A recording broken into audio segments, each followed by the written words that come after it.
Welcome to खोलो किताब। आज हम क्लास 7th की वर्कशीट नंबर 32 करेंगे सामाजिक विज्ञान की, जो 1 दिसंबर को आपको दी गई है। ये वर्कशीट हिंदी मीडियम के स्टूडेंट्स के लिए है।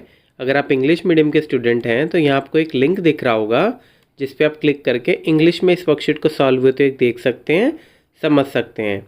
अगर आप चैनल पे नए हैं तो इसको पहले सब्सक्राइब कर दें, और वीडियो पसंद आए तो लाइक, कमेंट और शेयर करना ना भूलें। तो चलिए स्टार्ट करते हैं। सबसे पहले विद्यार्थी यहाँ अपना नाम लिखेंगे, यहाँ कक्षा अध्यापक का नाम हो जाएगा। तो इस वर्कशीट में हम बात करेंगे, आपकी नया टॉपिक शुरू हुआ है ये सामाजिक विज्ञान में, ईश्वर से अनुराग। तो चलिए देखते हैं।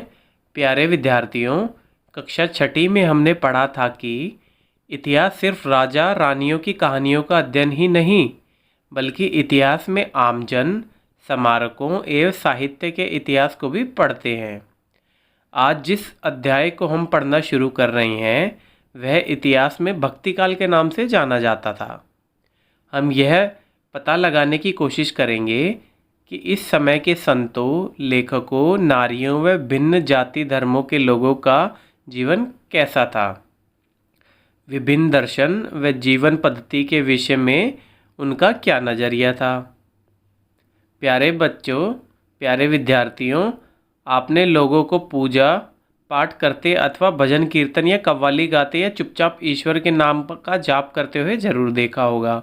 देखो, सब घर में मम्मी पापा या बच्चे वगैरह भी, कोई अगर हिंदू धर्म है तो पूजा पाठ करता है, और मुस्लिम है तो वो अपने उस हिसाब से अपने अल्लाह को याद करता है, नमाज वगैरह पढ़ के। तो ऐसे ही सारे जो धर्म है सब अलग अलग करते हैं, कि जैसे मान लो कोई क्रिश्चियन होगा तो वो जो उनके रीति रिवाज होंगे उस प्रकार से याद करता होगा। तो सभी को आपने देखा ही होगा।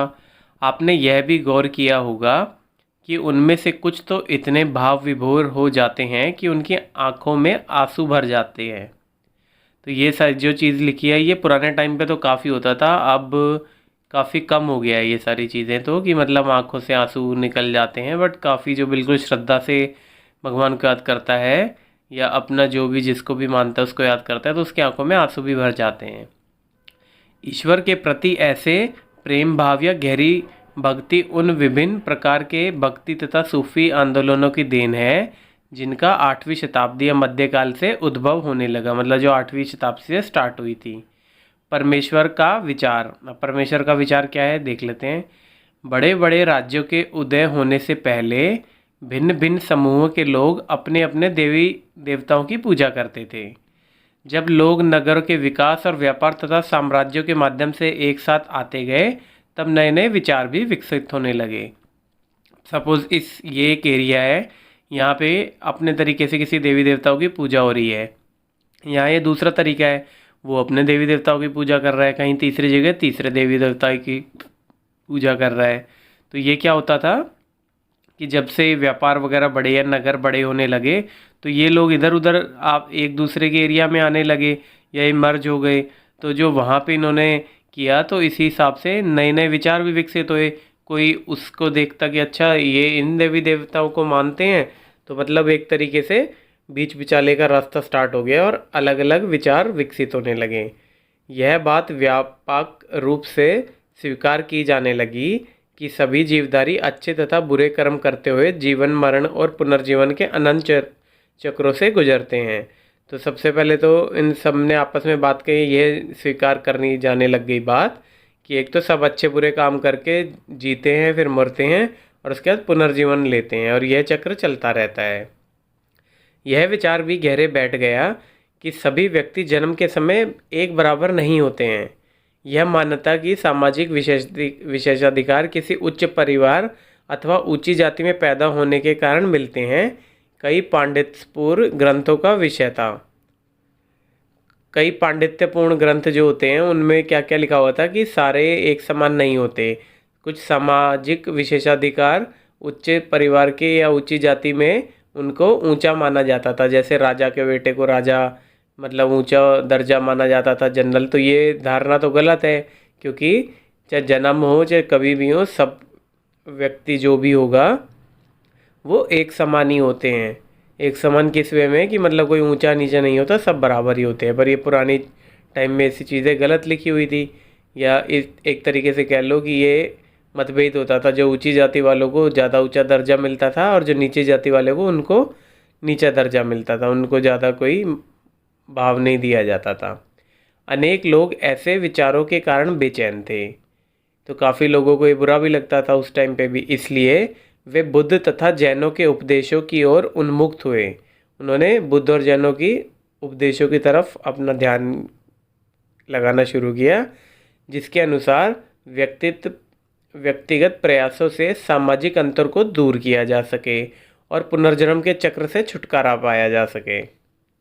अब इसके अनुसार उन्होंने क्या किया, एक तो सामाजिक अंतर, जैसे कोई ऊंचा है, ऊंची जाति का है तो उसको ज़्यादा तवज्जो मिलती थी और नीचे जाति को कुछ नहीं समझाता था, तो ये जो सामाजिक अंतर हैं ये बंद हो सके। और साथ में जो पुनर्जन्म का चक्र है, जो हमेशा मतलब ये बोलते थे ऊंचे जाति वाला ऊंची जाति में ही पैदा होगा, वो भी उस चक्र से भी छुटकारा पाया जा सके। कुछ अन्य लोग परमेश्वर संबंधी इस विचार से आकर्षित हुए। यदि मनुष्य भक्तिभाव से परमेश्वर की शरण में जाए तो परमेश्वर व्यक्ति के इस बंधन से मुक्त कर सकता है। किस बंधन से? जो सामाजिक अंतरों वाले जो बंधन से मुक्त कर सकता है। श्रीमद् भगवत गीता में व्यक्त यह विचार सामान्य सन 19वीं सन की प्रारंभिक शताब्दियों में लोकप्रिय हो गया था। जो गीता है, श्रीमद् भगवत गीता जो है, श्रीमद् भगवत गीता, उसमें जो ये विचार था कि ईश्वर के ध्यान करने से इस बंधन से मुक्त हो जाता है, पुनर्जन्म के चक्र से और सामाजिक अंतरों से। ये 19 ईस्वी सन सामान्य सन में स्टार्ट हो गई थी ये बातें कि ऐसे ध्यान रख के आप कर सकते हो। फिर विशिष्ट धार्मिक अनुष्ठानों के माध्यम से शिव, विष्णु तथा दुर्गा को परम देवी देवताओं के रूप में पूजा जाने लगा।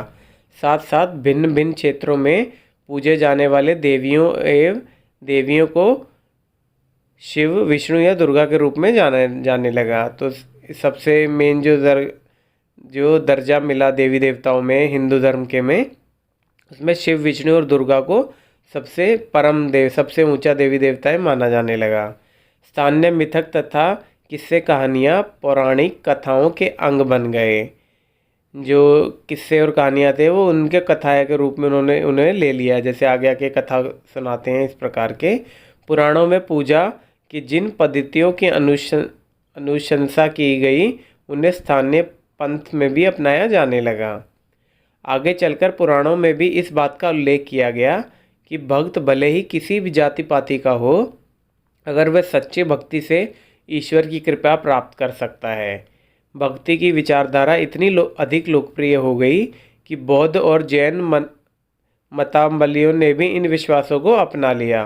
तो इसका मतलब है इतनी ज़्यादा ये बातें फैल गई भक्ति वगैरह की कि ईश्वर कृपा करेंगे अगर सब सच्ची भक्ति से करेगा। और तो जो बौद्ध और जैन धर्म को अपनाते थे उनका वो भी ये इस बात को अपने विश्वास मतलब उनको भी विश्वास हो गया इस बात पे कि ये जो पूजा वगैरह है उससे ईश्वर की कृपा प्राप्त हो सकती है।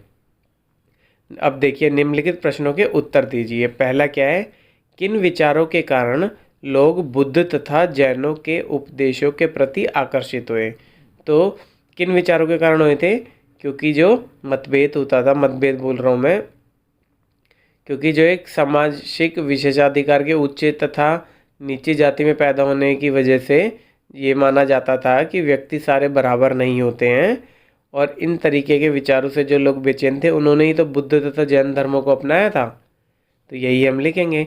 बहुत से लोग इस विचार से असहज थे कि सभी मनुष्य जन्म के समय भी समान नहीं होते हैं और सामाजिक विशेषाधिकार एक उच्च परिवार या उच्च जाति में जन्म से ही आते हैं। इसलिए उन्होंने बुद्ध तथा जैनों के उपदेशों की ओर रुख किया था। ठीक है, क्यों किया था?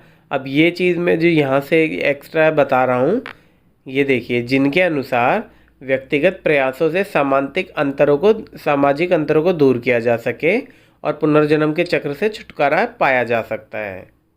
ठीक है, अब प्रश्न नंबर 2 क्या है? श्रीमद् भगवत गीता में व्यक्त परमेश्वर संबंधी किस विचार से लोग आकर्षित हुए? तो किस विचार से हुए थे भगवत गीता में?